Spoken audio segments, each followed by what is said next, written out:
morning, everyone, and welcome back to the Suburban Rifleman.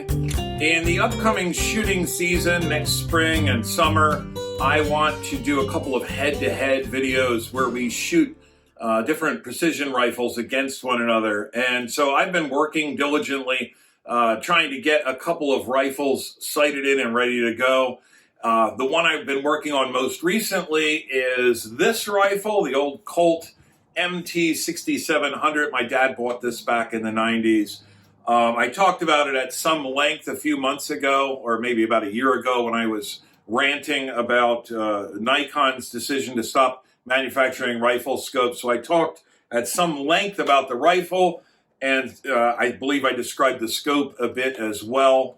So I'm not going to go too heavily into that. I think the only modifications I've made since that video is that I put a piece of Picatinny rail on the bottom of the lower handguard so that I could mount a quick detach bipod. This one's made by Caldwell. Well, it's made in China for Caldwell. And obviously, as you can see, it's a Harris bipod clone. It's quick detach. There's just a lever that you throw here and you can pop the bipod off and on quite easily. I have some experience with these Chinese Harris clones. Some are better than others.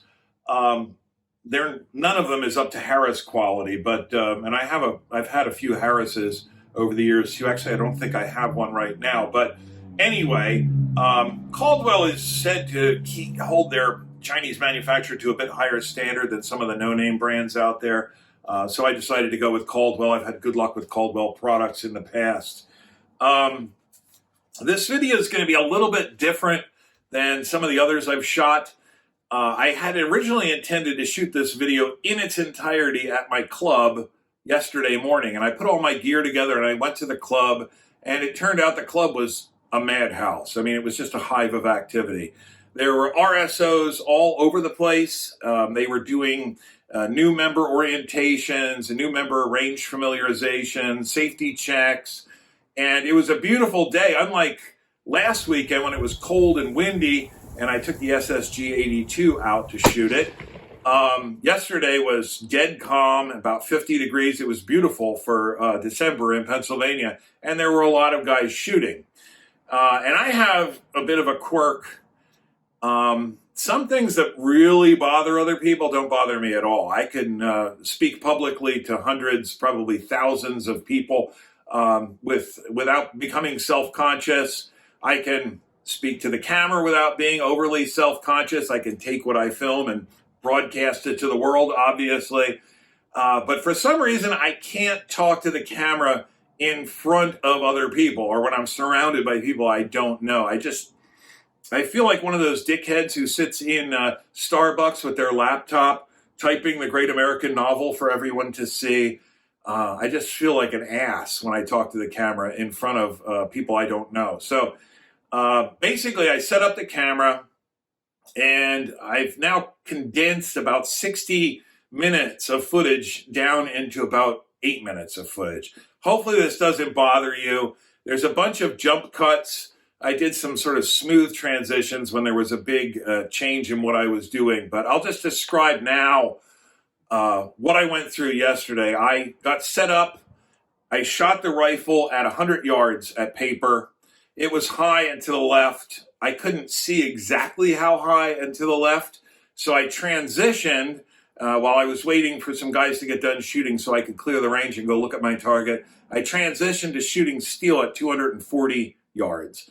And I did fairly well at that. I was consistently, I wasn't really ringing the gong, but I was moving the gong on every shot. I couldn't tell. The gongs are pretty beat up, and I hadn't gone up there and spray painted them, so I wasn't sure exactly where I was shooting. But I had a feeling I was in the ballpark. Then after going down and looking at my target, I came back, I made some adjustments in elevation. I shot 5 rounds. I made an adjustment in windage about 3 inches to the right. I think I shot another 5 rounds. And then I transitioned back to steel, and I was shooting at 300 yards and hitting the target, hitting the gong very consistently. You can hear it ring a few times. A couple of times you can just kind of hear a slap. Other times you can't hear anything. So Anyway, there really isn't any talking in that video, but hopefully you enjoy it nonetheless. And after I'm done shooting, let's take a look at that. And after I'm done shooting, I'll give you my thoughts on the rifle and this complete setup.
But yeah, you got it right in the red. Good job.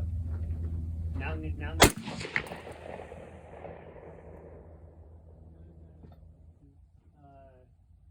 Pistol.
Open it in. Is that good day? Good day? Yeah. What is not good morning? Because it's the last one. I forget what the last one is. What's good evening? Добрый вечер. I don't remember that one for some reason. So playing around? Yeah, I bought this one new. And just put the cheap optic now on. To figure out what kind of structure to for this rifle.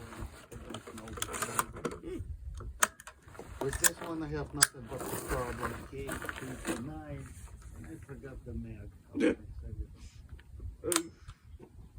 That sucks. Yeah. Is it 545 or? 9mm. Oh, 9mm. Yeah. Suppressed also. Nice. I picked it up probably a couple months ago. Oh, nice. Little beauty. It is. It's fun to shoot. I got big roll. So that's what I'm dealing with today. Yeah, I'm just reminding people that no green tips on steel. Right. Those were 855, right? Yeah. 855.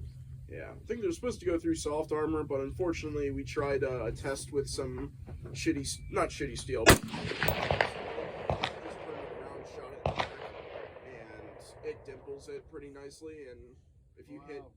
Like especially at close ranges probably, right? Yeah, we No, I tried a use couple. only Oh,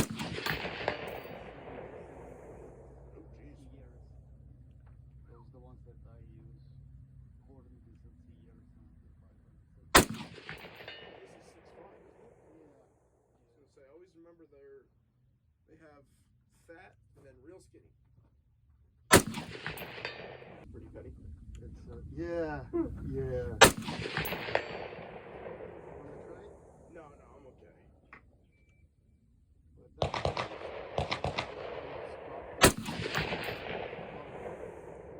why expensive scope will I benefit of that? That's the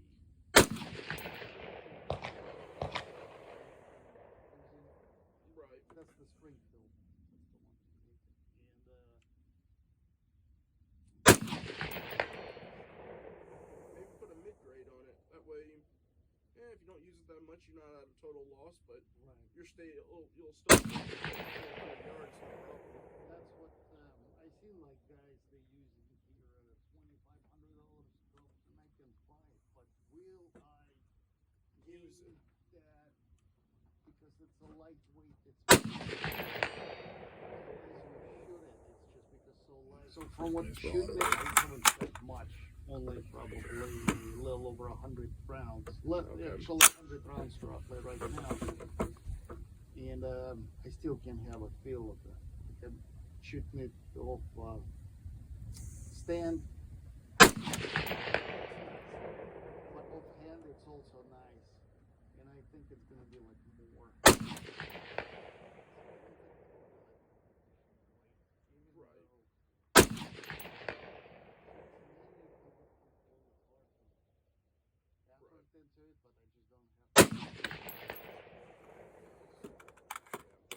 something with all the guns. I have to try them out. I'll put the optic on it. Next time I might be taking it out. It will be 6 months from now. So before that was a little low the last 3. Oh, yeah?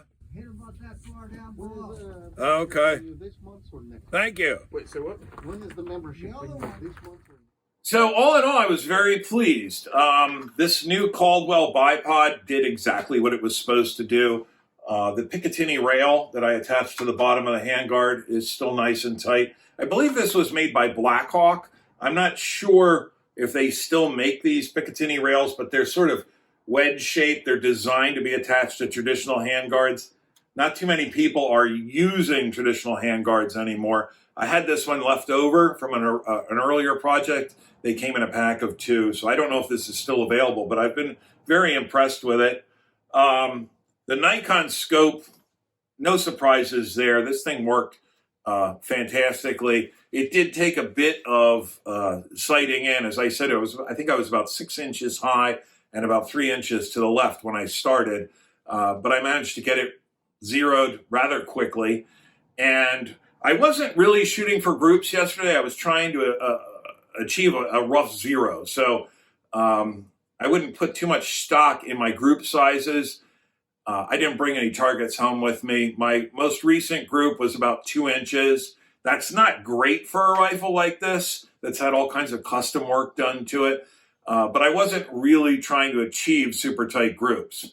So there's really not a whole lot to be taken from that. Plus, I was, to do this initial zeroing, I was using some South African surplus 55 grain 5.56, which is not bad ammo, but it's certainly not known for match consistency. When we shoot this rifle in an upcoming video for record, I have some carefully constructed hand loads using Sierra Match King bullets. These are 69 grain hollow point boat tail match. Back in the day, they were specifying 7 to 10 inch twist barrels only. These are fairly old bullets. I don't know if they still print that on the boxes. Not too many rifles have as slow a twist as this one does anymore. This was 1 in 9, which was pretty fast back in the mid-90s. But today, almost every AR-15 that's built is using 1 in 7 or 1 in 8 twist in order to stabilize heavier bullets. There are 22 caliber bullets now that are up to 80 grains, I think, or more. So you need a fast twist barrel. These are about as heavy as you can get out of a rifle like this. And some people will say that a 1 in 9 will not stabilize the 69 grain Sierra Match King, but that has not been my experience. And a lot of other people have had success with the 69 grain Match King out of a 1 in 9 twist barrel. So anyway, at the end of the shooting session, I was pretty well pleased with the results. Hopefully you enjoyed watching it. I'm going to get this edited and posted up. And when I do that, I hope to see each of you here then. Later, guys.